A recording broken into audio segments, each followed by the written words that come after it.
Hey, what's up, guys? This is Ty Zen. I got my buddy JW on the line here. And hey, everybody. Hey, so JW and I were just talking about the value of Ethereum, the value of Augur, the value of the DAO hub ICO that's going on right now. And I was just explaining this to JW here of what my belief systems are about it, and I just wanted to share with you guys. All right. So right now I'm looking at CoinMarketCap.com, and I'm looking at the Ethereum. They're the number 2 most popular, most traded cryptocurrency, right? And right now it shows that their market cap is 792 million. So in case you're listening to this and you're new to market cap, right, what that means is that you look at how many ethers there are available in the market, and there's 79 million ethers available, and each one is worth around $10.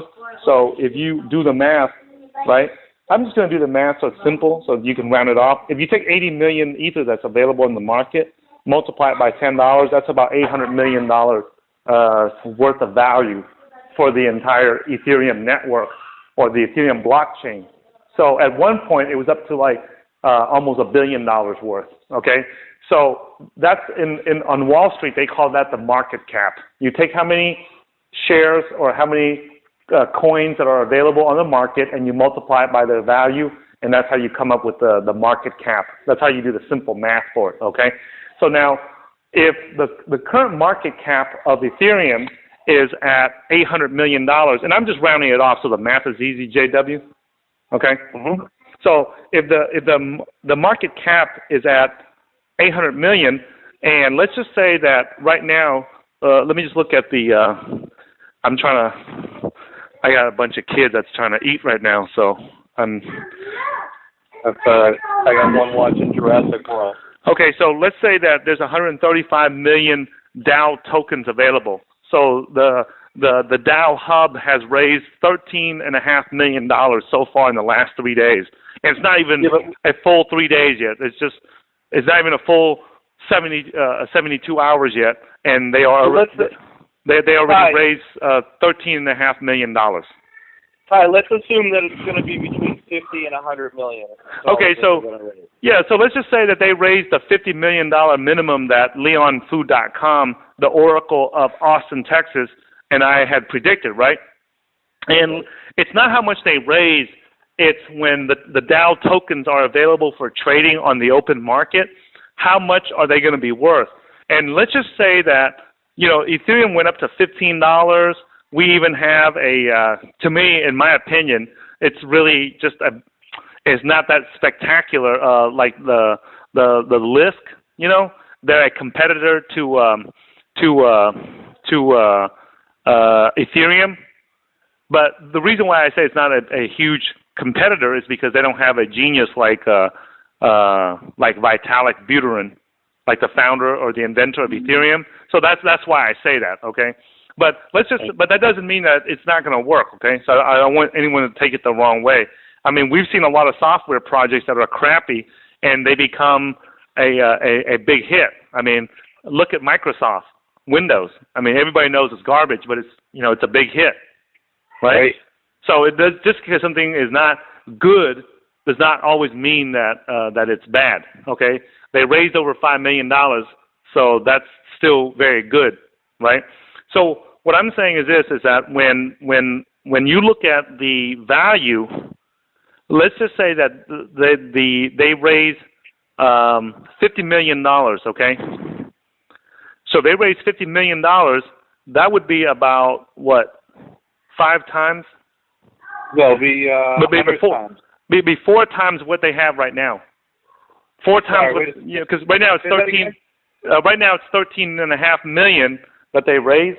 They raised $13.5 million already. Right. So multiply it by 4. So let's just say that we take the $50 million that LeonFood.com and I believe that it's going to raise. Okay, and in case you're listening to this, guys, LeonFood.com is my friend. His name is Leon, and he's real nerdy and is real technical about cryptocurrencies. So we make fun of him and we call him LeonFood.com. So don't even bother running to his website or nothing. That's just what we call him for fun.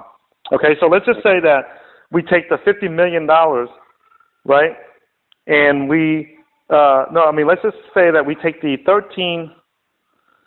$50 million and we divide it by the 13.5 million that they just raised. That's about a 3.7 multiple. That's 3.7 times, right? So if we multiply that by the 135 million tokens that they already produced, we're going to come up with like 500 million tokens. So if they raise 50 million, like LeonFood.com and I projected, they are going to have about 500 million DAO tokens available on the market, okay? Then let's just assume that each DAO token is worth $1 when it starts trading. Let's just say it's worth $1, okay? Okay. So then that would make it worth $500 million. That means the Slock.it, the DAO tokens, everything, all that will have a market cap of $500 million. And if you take that $500 million and you put it, because it's running on top of the Ethereum blockchain, right? So it's not like it's inseparable. It cannot be separated from the Ethereum blockchain because they're using the Ethereum blockchain as the backbone, as the highway for their business, right? Right. So they do that. Then in my head, okay, and this is my personal opinion, you take the $500 million of the market cap or the value of the DAO hub and Slock.it, and you add that on top of the Ethereum's $800 million market cap. So now the entire Ethereum plus the DAO hub plus the Slock.it network, if you combine all of those, they're worth $1.3 billion now. Well, you could say that with anything else that's running over the Ethereum blockchain too. I mean, there's got to be other stuff that's out, right? And so let's say that when the gambling site, the prediction market site, the software, the Augur, comes out and it goes on top of it, and let's just say that they somehow get theirs up to be worth another $500 million.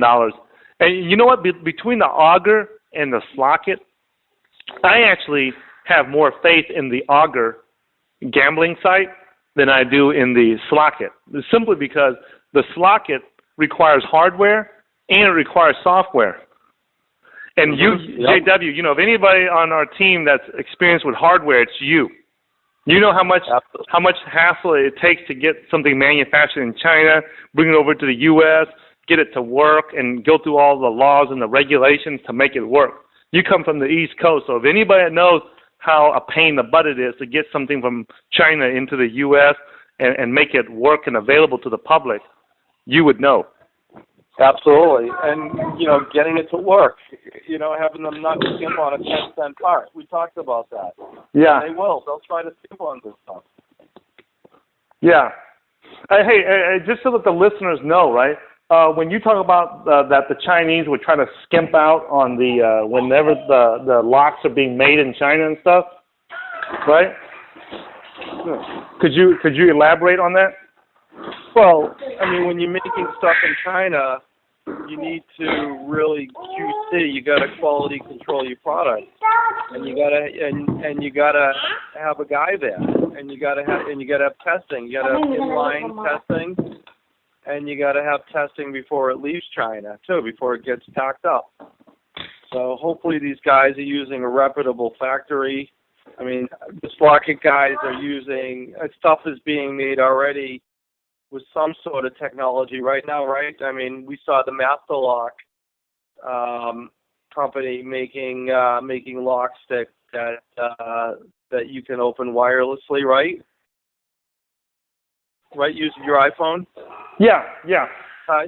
Yeah. You sent me some brochures about the Master Locks. They have an app now where Master Lock has their hardware includes computer chips in there where you can open it with a cell phone. Right, and and they're probably using. I remember them talking about them using a lock company. So I'm sure whoever they're using is probably a decent company that has some sort of quality control team in place, and they're already making locks, so it's not like they're just outsourcing it to a random factory that's gonna, try to save a dime or a quarter and rush the project. Yeah. Well, hopefully not. I mean, you never know. Yeah. Even the big guys have bad runs for product. Okay. Right? How many? Even car companies still are having recalls. And, I mean, you have big electronics companies not soldering something right, and stuff goes wrong. Yeah. Grab your straw, Max. Grab your straw. Yeah. Okay. Well, does that make sense to you about what the valuation and the market cap that I was just discussing? Absolutely, and I think getting back to that valuation with Ethereum, I mean, if they have a bunch of stuff eventually riding over this, which we really feel comfortable they will. Yeah, I mean, each time an app rides over, when the Augur prediction market comes out, I believe that's going to be a big hit, and I believe, man, it sucks because I missed out on that one. Me and the whole dream team over here, we missed out on that one, I know. So that's something that we were not aware of at the time that it happened. We're not going to miss too many more. Yeah, but hey, I mean, you win some, you lose some. That's part of the game, Yeah. So so what I was thinking is that Ethereum could eventually have $1 trillion worth of stuff riding over. Different companies, different, the betting sites, the this, the that. And, it could easily be $1 trillion thing over time, right? Yeah. So I mean, maybe not the actual valuation itself, but if you dissect it and see what's going over the Ethereum network, I mean, probably a couple of years. Yeah, I mean, I believe that with all these, like the Augur and Slock.it, and there's more to come, when they build their entire network, their software and their service over the Ethereum blockchain, it's only going to increase the value of the Ethereum. It's only, I mean, look what happened when they do the ICO for, look what happened when they did the ICO for the Slock.it right now. Right. Incredible. Yeah. That just bumped up the price of the Slock.it, of the Ethereum. It went from like 16, 17 millibits to 22. Right. When we were talking right before right before the ICO, like maybe a week before, in U.S. dollars, it dropped into the low sevens. Right? Remember? Yeah. I mean, you're talking millibits. I'm doing both now. I'm trying to make the millibits. I don't think in terms of millibits. I don't think in terms of U.S. dollars. And here's the reason why. Like I said before, like LeonFood.com likes to think in terms of U.S. dollars, and I know you do too. But me and Eric, we think in terms of millibits, because what are you using to buy the ethers? Using Bitcoin. Exactly. So, I mean, you can. Like, if you're good at math, you can think in all of them. But for me, I'd rather just think in terms of millibits, because that makes it easier for me to think about all the cryptocurrencies that I'm investing in, because now when I look at my trade log and my investment log, I can see that, hey, everything's in millibits. Oh, by the way, before we hang up, I talked to the Oracle of Boston today. Oh, the Oracle of Boston? You're talking about James D'Angelo? I did. What did he say? He is wise beyond his years. He is very busy with a whole bunch of things that he's working on, just swamped.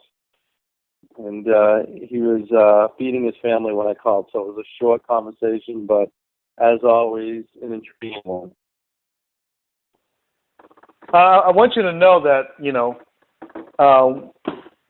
he's like the Einstein or the Carl Sagan of Bitcoin. We're not going to be able to refer to him, because in order for him to be the Oracle of Boston, like LeonFood.com is the oracle of Austin, Texas. He actually has to be investing into the. He has to make investment calls on the cryptocurrencies, and he's more of changing the world. He's not more of making money like you and I have discussed before. Right. Right. But, hey, so let me do this. Let me go ahead and wrap up this call so that our listeners can check it out. And I just want to say to everyone, thanks for listening in to this call, guys. If you guys like what JW and I have discussed, give us a thumbs up so we'll know to continue it. If you guys don't like it, give us a thumbs down so that we'll know not to waste time making more calls like this. And then if you guys haven't subscribed to our channel already, make sure that you guys do so that we can share more information with you guys, some real-world information on how to invest in cryptocurrencies, guys. And thanks for listening in.